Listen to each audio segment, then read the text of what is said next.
सामान्य पढ़ते हो तो जो आपकी बुक समझ में आता है, योग शब्द किसके लिए आता है? कोई बताएगा? इनाम दिए जाएंगे उत्तर दोगे तो। योग शब्द का सामान्य अर्थ बता दो कि योग किसे कहते हैं। गणित पढ़ते हो? गणित, उसमें योग शब्द का क्या अर्थ आता है? योग, टोटल, जोड़ना। योग शब्द का अर्थ होता है जोड़ना। तो यहाँ भी योग शब्द का शाब्दिक अर्थ है जोड़ना।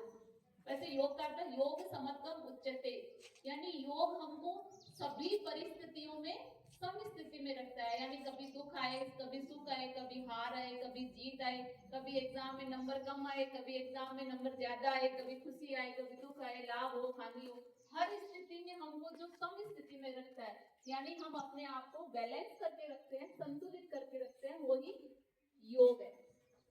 अच्छा, योग दिवस कब मनाया जाता है? कोई आंसर देगा? कब मनाते हैं योग दिवस? पता नहीं है तुम्हें? स्कूलों में आते हैं अपन उस दिन, गर्मी में आते हैं ना बेटा। बताओ कब आते हैं? 21 जून। शाबाश। 21 जून को। 21 जून को ही क्यों निर्धारित किया गया योग दिवस? एक को ही पता कैसे, औरों को कैसे नहीं बोले? कैसे नहीं आप? 21 जून को योग दिवस मनाया जाता है, लेकिन 21 जून ही निर्धारित क्यों किया गया, ये बता सकते हैं आप?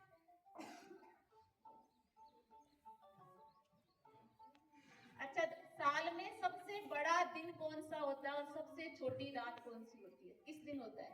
सबसे बड़ा दिन 21 जून। 21 जून को, वेरी गुड। इसीलिए योग दिवस इसी दिन निर्धारित किया गया कि सबसे बड़ा दिन है वो 21 जून को होता है। उस दिन सूर्योदय जल्दी होता है, सूर्यास्त बहुत लेट होता है, तो बहुत बड़ा दिन होता है, रात सबसे छोटी होती है। अब मैं आपको कुछ आसन बताऊंगी, कुछ व्यायाम बताऊंगी जो आपको डेली करने हैं, और मैं अपने स्टाफ से भी निवेदन करती हूँ कि बच्चों को कुछ अभ्यास जो आप केवल खड़े खड़े जैसे प्रेयर होती है उस टाइम कराओ। ये बच्चों के लिए पहला जैसे हम बताएंगे ताड़ासन, तो ये बच्चों की हाइट बढ़ने का सबसे अच्छा आसन है। आजकल देख रहे हो बच्चों की हाइट धीरे धीरे कम होती जा रही है। क्यों? क्योंकि हमारा लाइफस्टाइल ऐसा है, खान पान ऐसा, हम अच्छा खाना नहीं खा रहे, हम फिजिकल एक्टिविटी नहीं कर रहे। करते हैं फिजिकल एक्टिविटी, गेम्स हम घर स्कूल में तो आ लिए खेल लिए, चलो थोड़ा, घर पे जाके तो बहुत से बच्चे मोबाइल देखते हैं, और नहीं देखो तो माँ बाप से जिद करने लग जाते हैं। तो आपको अपनी हाइट बढ़ाने के लिए, अपने आप को फिट रखने के लिए ताड़ासन करना है। दूसरा होता है वृक्षासन, जो है बैलेंसिंग आसन, यानी हमारा शारीरिक और मानसिक संतुलन बनाने के लिए सबसे अच्छा आसन है। तो ताड़ासन किस काम आता है, किसके लिए कह रहा है? हाइट बढ़ाने की, लंबाई बढ़ाने का अच्छा आसन है। दूसरा वृक्षासन किसके लिए है? संतुलन बनाने के लिए, शारीरिक और मानसिक संतुलन के लिए बहुत अच्छा आसन है। चलो अब हम पहले व्यायाम करेंगे, सूक्ष्म व्यायाम, क्योंकि सूक्ष्म व्यायाम इसलिए जरूरी है कि हमारी जो मसल्स हैं, हमारे जो जॉइंट हैं, उन सबको एक्टिवेट करने के लिए। तो सूक्ष्म व्यायाम करेंगे, इनको लूजिंग एक्सरसाइज बोलते हैं। तो कंचन यहाँ खड़े हो। सबसे पहले हम गर्दन की एक्सरसाइज करेंगे। तो आपके पैरों में 1 से 1.5 इंच की दूरी बनाइए, आप दोनों हाथ कमर पर, सांस छोड़ते हुए आप गर्दन को आगे की तरफ लाएंगे और अपनी ठुड्डी को अपने चेस्ट से टच करेंगे। सांस छोड़ो बाहर और अपनी गर्दन को, ठुड्डी को नीचे टच करो। सांस भरते हुए आप पीछे जाइए, और जितना गर्दन से पीछे जा सकते हो उतना पीछे जाइए। टीचर्स भी कर सकते हैं, बहुत अच्छे आसन है। ऐसे इसमें खाना खाने का इतना नहीं है। ये आपकी नेक, जिनको आजकल नेक पेन, सर्वाइकल सबसे ज्यादा हो रहा है ना, उनके लिए बहुत अच्छा आसन है कि हम गर्दन झुका के रखते हैं, घंटों पढ़ रहे हैं, घंटों मोबाइल देख रहे हैं, तो आपकी गर्दन में दर्द होता है। वापस आप सांस छोड़ते हुए नीचे आइए, सामने देखिए, झुकिए, सामने पूरा झुकिए, सांस भरते हुए वापस ऊपर पीछे की तरफ जाइए। वेरी गुड, ये एक सूक्ष्म व्यायाम हुआ। सामने देखिए। दूसरा अभ्यास करेंगे हम, गर्दन को पूरा घुमाएंगे और राइट साइड में जाएंगे। गर्दन को घुमाइए और राइट साइड में देखिए। कोशिश करिए आपकी चिन आपके शोल्डर के लाइन में हो, पूरा घूमिए, पूरा घूमना है। यस, वापस सामने की तरफ, लेफ्ट साइड में, सामने, राइट साइड, सामने, लेफ्ट साइड, सामने। 2 अभ्यास होंगे। तीसरा अभ्यास है, आप अपनी गर्दन को मोड़ेंगे और राइट कान को राइट राइट कंधे पे टच करने की कोशिश करेंगे। कीजिए। जिन बच्चों के हाथ कमर पे नहीं है वो अपने हाथ कमर पे रखिए ताकि आसानी से अभ्यास हो सके। गर्दन को सीधी कीजिए, लेफ्ट साइड में झुकाइए। ध्यान रहे आपका कंधा ऊपर नहीं आए, कंधे को ऊपर करना नहीं है, कंधा लाइन में रहेगा, गर्दन को घुमाना है। वापस सीधा होइए, वापस राइट साइड में सीधा होइए, लेफ्ट साइड सीधा कीजिए।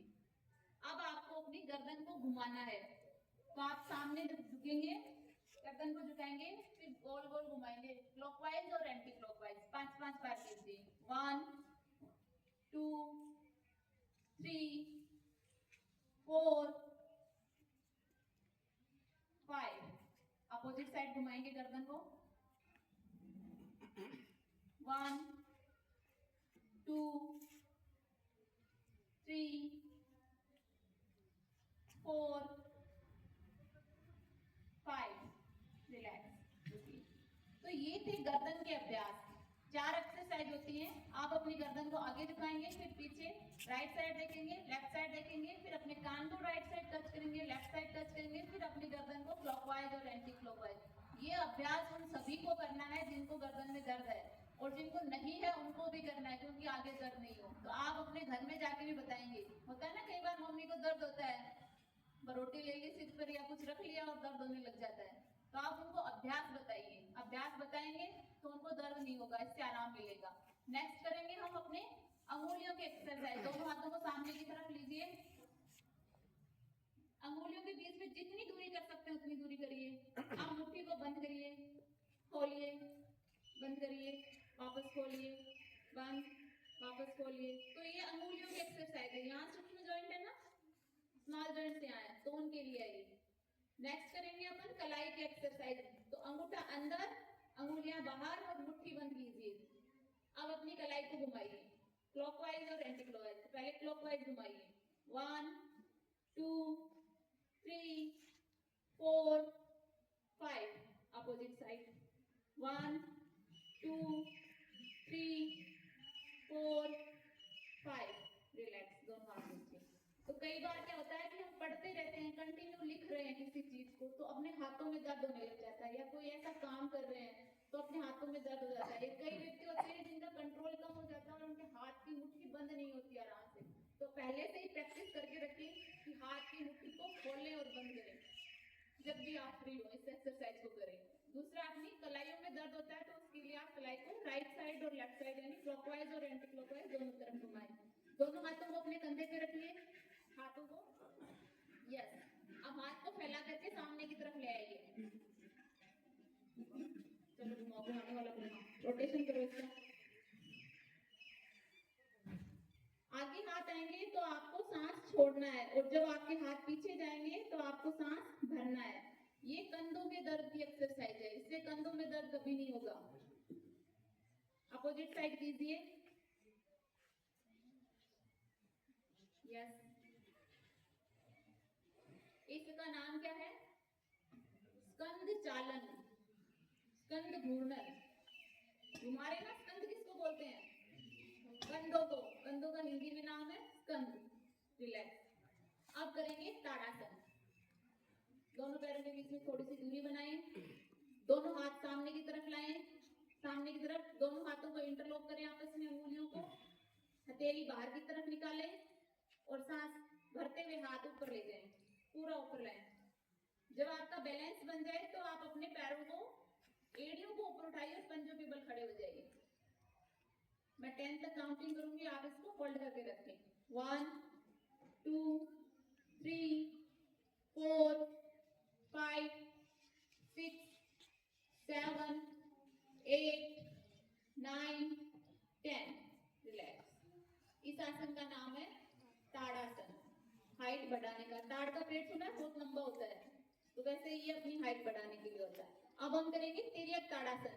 तो सेम, आप दोनों हाथों को सामने की तरफ लाइए, इंटरलॉक कीजिए, हाथ ऊपर की तरफ, एड़ियां जमीन पे टिकी होनी चाहिए, उठनी नहीं चाहिए इस बार। अब आप राइट साइड में झुकिए।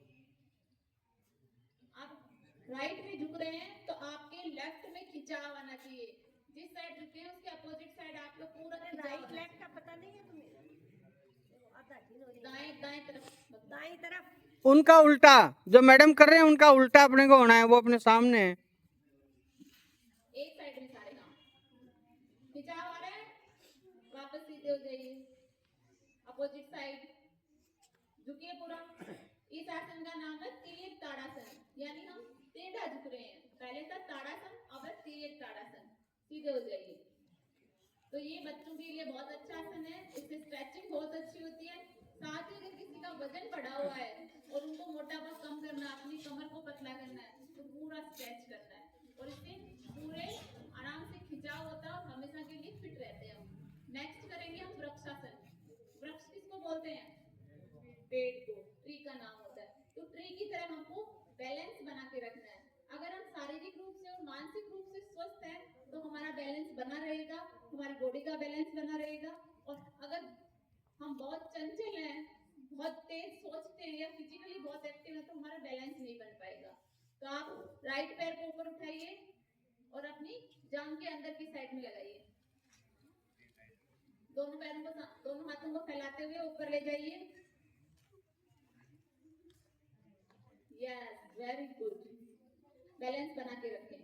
1 2 3 4 5। रिलैक्स। अपोजिट साइड करेंगे। अब आप अपना लेफ्ट पैर उठाइए। संतुलन के लिए सबसे अच्छा आसन है। ध्यान रहे, जब भी आप ट्री पोज बनाए, आपका पैर, आपके जो नी जॉइंट है, घुटना है, इससे या तो नीचे की तरफ रहेगा या ऊपर की तरफ रहेगा। अगर आप अपने जॉइंट पे पैर रखेंगे तो जॉइंट में दर्द होने लग जाएगा, क्योंकि पूरी बॉडी का वेट उधर आएगा। तो आप जॉइंट पे कभी भी पैर नहीं रखें, जांघ के ऊपर रखें या नीचे की तरफ पिंडलियों की साइड रखें। रिलैक्स नीचे से। तो ये दूसरा आसन हो गया। तीसरा आसन करेंगे हम कमर के लिए। तो दोनों हाथ आप अपने कमर पे पीछे की तरफ रखिए और पीछे झुकिए, गर्दन को पीछे। Very good. इस आसन का नाम है अर्ध चक्रासन, यानी हम अपने शरीर से आधा चक्र बना रहे हैं। जिन व्यक्तियों को कमर में दर्द है उनके लिए बहुत अच्छा आसन है। कमर का दर्द और गर्दन का दर्द, उसके लिए बहुत अच्छा आसन है। सीधे हो जाइए। एक बार और करें। दोनों हाथ कमर पर, पीछे की तरफ झुके, घुटने नहीं मोड़ने, घुटने सीधे रखें जितना आसानी से जा सकते हैं। सीधे हो जाएं। इस आसन का क्या नाम है? अर्ध चक्रासन। तो आपके घर में किसी को भी अगर कमर में दर्द हो तो इस आसन को जरूर कराएं। उनको बोले कि दोनों हाथ कमर पे रखें और पीछे की तरफ झुकें, इससे गर्दन का दर्द ठीक होगा, कमर का दर्द ठीक होगा। नेक्स्ट आसन करेंगे हम ताड़ हस्तासन। तो दोनों हाथ सामने की तरफ, फिर ऊपर ले जाएं। अब सांस छोड़ते हुए आगे की तरफ झुकेंगे और अपने पैर छुएंगे। घुटने नहीं मुड़ने चाहिए किसी के भी। अब आप देखिए कि बिना घुटने मुड़े हुए अगर आप अपने पैर छू पा रहे हैं क्या? दूसरों के पैर तो सब छूते हैं ना, छूते हो ना, मम्मी पापा के, टीचर्स के, या जो भी रिलेटिव है अपने। आप कभी अपने पैर छू के देखिए, सीधे हो जाएगी।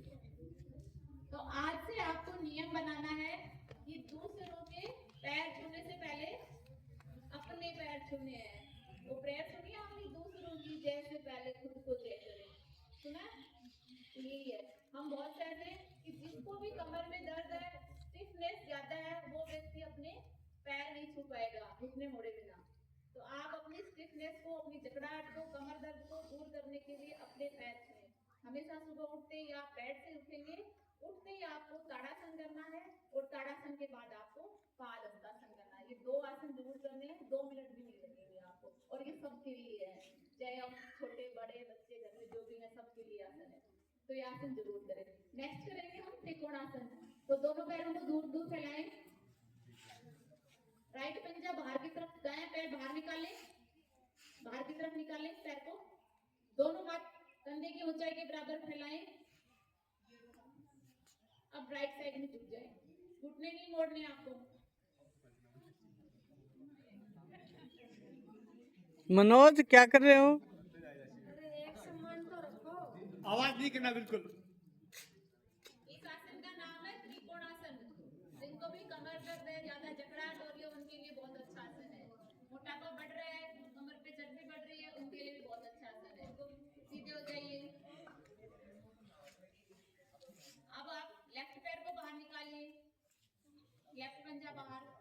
दोनों हाथ बराबर फैलाइए और लेफ्ट साइड में झुक जाइए। ध्यान रहे आपके घुटने नहीं मुड़ने चाहिए, हाथ आपका जमीन पे टिकना चाहिए।